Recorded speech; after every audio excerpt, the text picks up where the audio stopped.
اور میں نے فیصلہ کیا کہ نہیں، میں نے بیٹھنا ہے اور آپ سب لوگوں کو سننا ہے، آپ سب کی باتیں سننی ہے. اور بڑی خوشی ہوئی آپ کی باتیں سن کے، آپ سب لوگوں کے جذبات سن کے. میں مختصراً بات کروں گا. رانا احسان صاحب اس شخصیت کا نام ہے جن کو کراچی آپ چھوڑ دیں، لاہور میں نون لیگ کا ہر بندہ جانتا ہے، پنڈی میں ہر بندہ جانتا ہے، سیالکوٹ میں ہر بندہ جانتا ہے. جہاں رانا برادری ہے، جو مجھے مسلم لیگ کی شادیوں میں لاہور میں ملے ہیں وہ پوچھتے ہیں رانا صاحب کے کیا حال ہے، وہ ٹھیک ہیں، ہمارے برادری کے بڑے ہیں. تو کیوں سندھ کا ہر جنرل سیکرٹری اور صدر جو آتا ہے ہمیں رانا صاحب کو انٹروڈکشن کرانے کی ضرورت کیوں پڑ جاتی ہے؟ جب پورا پاکستان رانا احسان کو جانتا ہے تو یہاں پہ سندھ میں آنے والے صدر اور جنرل سیکرٹری کو کیوں ہم انٹروڈکشن کی بات کرتی ہے؟ آج ہم سب کے لیے ایک لمحہ فکریہ ہے. یہ جتنی بھی داستانیں ہیں 25 سال 30 سال پہ محیط جو میرے بزرگوں نے، میرے بڑوں نے، میرے بڑے بھائیوں نے بتائی، جو سب سچ ہے.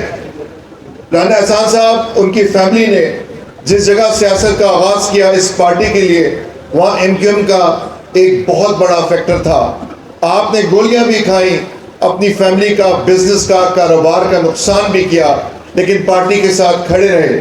لیکن رانا احسان صاحب کی طرح اور جتنے بھی یہاں پہ ساتھی ہیں جو لیڈرز گزرے ہیں، میں بھی اب ان میں شامل ہو گیا ہوں. ہمیں سر جوڑ کے یہ ساتھ مل کے بیٹھنے کی، یہ سوچنے کی ضرورت ہے کہ ہم کہیں کچھ پہنچ نہیں سکے، ہم کچھ حاصل نہیں کر سکے، لیکن آنے والے سفر میں، آنے والے جو اب سال ہیں، ہم نے ایک دوسرے کا بھرپور ساتھ دینا ہے. ہم نے مل کے چلنا ہے کہ انداز صاحب صرف 21 تک نہیں، 21 کے بعد بھی اپنے آپ کو گروپنگ کا شکار نہیں ہونے دینا.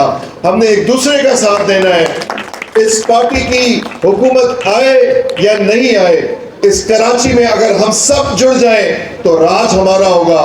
کسی پولیس کی ضرورت نہیں ہے ہمارے کسی بندے کو انگلی بھی لگا سکے، کسی کی ضرورت نہیں ہے کہ کوئی غلط کیس ہمارے لوگوں پہ کر سکے. اگر ہم سب یہاں بیٹھے ہوئے ہوں، ہم سب شخصیتیں ہیں اپنے اندر، رانا احسان صاحب، یہاں پہ شاہ صاحب بیٹھے ہوئے، ہم سب شخصیتیں ہیں، ہم سب کے اپنے تعلقات ہیں، ہم سب اپنی کمیونٹیز میں ایک حیثیت رکھتے ہیں. اگر ہم سب ہاتھ جوڑ لیں اور اس ورکر کے سر کے اوپر ہاتھ رکھ دیں کہ اگر رات کو 2 بجے بھی ورکر کسی پریشانی کا شکار ہے، کسی تھانے پہ اس پہ ظلم ہو رہا ہے، جعلی FIR ہو رہی ہے، یا وہ کسی اسپتال میں ہے اور ایمرجنسی میں اس کو داخلہ نہیں مل رہا، اگر ہم سب جڑ جائیں، آپ یقین کریں ہم سے بڑی طاقت اس شہر میں کوئی نہیں ہوگی. مجھے اللہ تعالیٰ نے یہ موقع دیا، میں اپنے آپ کو خوش نصیب سمجھتا ہوں کہ ان 5 سالوں میں صدارت میں آپ سب سے ملنے کا، آپ سب کو پرسنلی جاننے کا موقع ملا.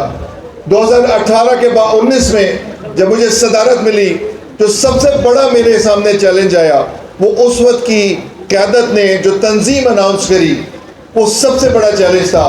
مجھے ابھی تک یاد ہے جب مجھے ٹیلی فون آیا، اور وہ میرے حلقے سے ہی آیا کہ آپ جلدی آئیں، آپ صدر ہیں، ایک تنظیم اناؤنس ہوئی ہے، اور تقریباً وہاں پہ کوئی 250 لوگوں کے قریب لوگ جمع تھے، اور سارے خاندانی مسلم لیگ، سارے 25 سال 30 سال والے. آپ یقین کریں ان کی باتیں سن کے میں 1 منٹ کے لیے سکتے میں آ گیا کہ اگر یہ سارے لوگ موجود ہیں اور یہ اس تنظیم کا حصہ نہیں ہے تو جو تنظیم میں بیٹھے ہوئے وہ کون لوگ ہیں؟ اور پھر میں نے فیصلہ کیا کہ میں ان کا ساتھ دوں گا، اور میں نے ان کے لیے لڑائی کری. میں نے ان کے لیے پارٹی کے اندر بھی، پارٹی کے باہر بھی ہم نے جہاد کیا.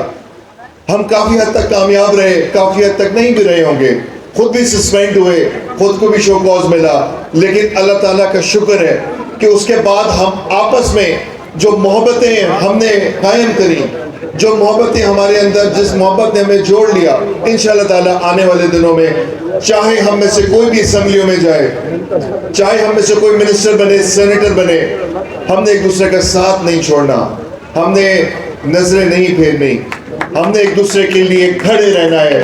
ہم میں سے کوئی MLA بھی بنتا ہے تو آپ سب کو اختیار ہے کہ رات کے 2 بجے اس کا دروازہ بجائیں، اس کے گھر آئیں اور اپنے مسئلے کو رکھیں. آج ہم سب نے آنے والے الیکشن میں حصہ لینے سے پہلے آپس میں یہ اتفاق کرنا ہوگا کہ اللہ تعالیٰ نے جس کی بھی قسمت میں کامیابی لکھی ہو وہ سب کو ساتھ لے کے چلے گا. وہ اسلام آباد میں بیٹھ کر یہ نہیں کہے گا کہ بھائی اب ہمارا مسلم لیگ سے کوئی تعلق نہیں ہے، ہم صدر ہیں یا ہم کوئی اور ہے. یہ ہم نے وعدہ کرنا ہوگا. اگر اس شہر میں مسلم لیگ کو مضبوط بنانا ہے, اگر اس شہر میں ہمیں اپنے لوگوں کا ساتھ کا, جن لوگوں نے شہادتیں دیں, جنہوں نے قربانیاں دیں, ان کی فیملیز نے قربانیاں دی, اگر ہمیں ان کا خیال ہے تو یہ ساتھ نہیں چھوڑنا ہوگا. اس ساتھ کو 21 کے بعد بھی ہمیشہ ہمیشہ قائم اور دائم رکھنا ہوگا. آپ سب کا بہت شکریہ. پاکستان زندہ باد. پاکستان مسلم لیگ زندہ باد.